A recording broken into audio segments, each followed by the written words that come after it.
Ashwin sweets and snacks ப்ராடக்ட்ஸை நீங்களும் உங்க ஏரியாவில் உள்ள சூப்பர் மார்க்கெட்டுக்கு டிஸ்ட்ரிபியூட் செய்ய கால் பண்ணுங்க 9443966765.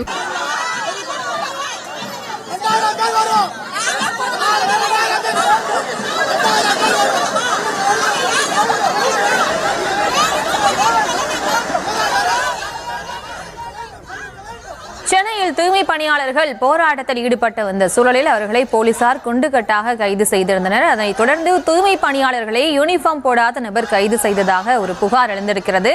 தூய்மை பணியாளர்களை கைது செய்தது யார் என்ற ஒரு கேள்வியும் எழுந்திருக்கிறது. அந்த அண்மை செய்தியை பார்த்து வருகிறோம்.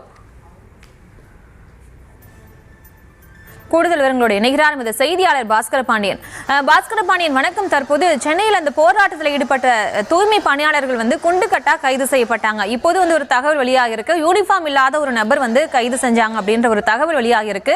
இப்படி உண்மையிலேயே நடைபெற்றதா? அந்த யூனிஃபார்ம் இல்லாம கைது செய்த நபர் யாரு? அது தொடர்பான விவரங்கள்.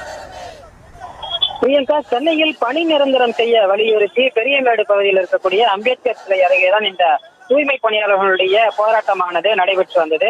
இந்த போராட்டமானது காவல்துறையினுடைய அனுமதியானது பெறப்படாத நிலையில் போராட்டத்தில் ஈடுபட்டவர்களை காவல்துறையினர் குண்டுக்கட்டாகவும் அதே போல வலுக்கட்டாயமாகவும் இழுத்து சென்று கைது செய்ய காட்சிகள் எல்லாம் நாம் முன்னாடியே பார்த்திருந்தோம். இந்த சூழலில் தான் அந்த கைது நடவடிக்கையின் பொழுது சீருடை அணியாத மர்ம நபர் ஒருவர் போராட்டத்தில் ஈடுபட்டவர்களை கைது செய்த போது தாக்கியதாகவும் காலால் வெட்டி உதைத்ததாகவும் ஒரு குற்றச்சாட்டானது தூய்மை பணியாளர்கள் தரப்பில் முன்வைக்கப்பட்டது. அதோடு மட்டுமல்லாமல் அந்த காட்சிகளும் கூட பதிவாகி இருக்கிறது. இந்த சூழலில் தான் தாக்கிய அந்த நபர் யார் என காவல்துறையினரோடு தூய்மை பணியாளர்களும் அவர்களுடைய வழக்கறிஞர்களும் கடும் வாக்குவாதத்தில் ஈடுபட்டார்கள். குறிப்பாக அந்த நபரினுடைய அடையாளம் தெரியாத அந்த நபர் யார் என்பது குறித்து காவல்துறை விளக்க வேண்டும் என அவர் கோரிக்கை அந்த தொடர் வாக்குவாதமானது நடந்து கொண்டிருந்த சூழலிலேயே அந்த சீருடை அணியாத அந்த மர்ம நபர் அங்கிருந்து போராட்டம் நடைபெற்ற இடத்திலிருந்து ஓடி சென்று பெரியமேடு காவல் நிலையத்திற்குள் உள்ளே நுழைந்து கொண்டார். அப்போது அந்த வழக்கறிஞர்களும் கூட விடாமல் துரத்தி சென்று காவல் நிலையத்திற்குள் அந்த நபரை பிடிக்க முயன்ற போது வலுக்கட்டாயமாக அந்த வழக்கறிஞர்களையும் காவல்துறையினர்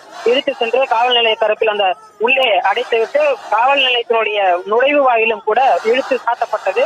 இந்த சூழலில் தான் இந்த வலுக்கட்டாயமாக வழக்கறிஞர்களை கைது செய்திருப்பதாகவும் அவர்கள் உள்ளே ஏன் அழைத்து சென்றார்கள் என்றும் வலியுறுத்தி இந்த தூய்மை பணியாளர்கள் காவல் நிலையத்தினுடைய நுழைவு வாயிலேயே அமர்ந்து முற்றுகை போராட்டத்தில் ஈடுபட்டிருந்தார்கள். குறிப்பாக சட்டவிரோதமாக பிடித்து வைத்திருப்பதாகவும் அவர்களை உடனடியாக விடுவிக்க வேண்டும் என வலியுறுத்தி கோஷங்களை எழுப்பியவாறு இந்த முற்றுகை போராட்டத்தில் ஈடுபட்டிருந்தனர். அதோடு மட்டுமல்லாமல் பணி முடித்து செல்லக்கூடிய அந்த தூய்மை பணியாளர்களும் கூட இந்த போராட்டத்தில் கலந்து கொண்டிருந்தனர். இந்த சூழலில் தான் தற்பொழுது அந்த நபர் காவல்துறையை சார்ந்தவர் தான் என்றும் அவர் காவல் நிலையத்தில் பணிகளை மேற்கொண்டு வருபவர் எனவும் காவல்துறை தரப்பில் விளக்கம் அளிக்கப்பட்டிருக்கிறது.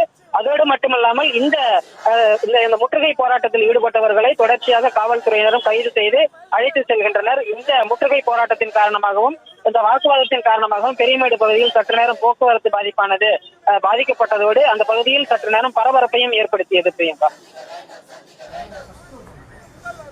விவரங்களுக்கு நன்றி பாஸ்கர பாண்டியன்.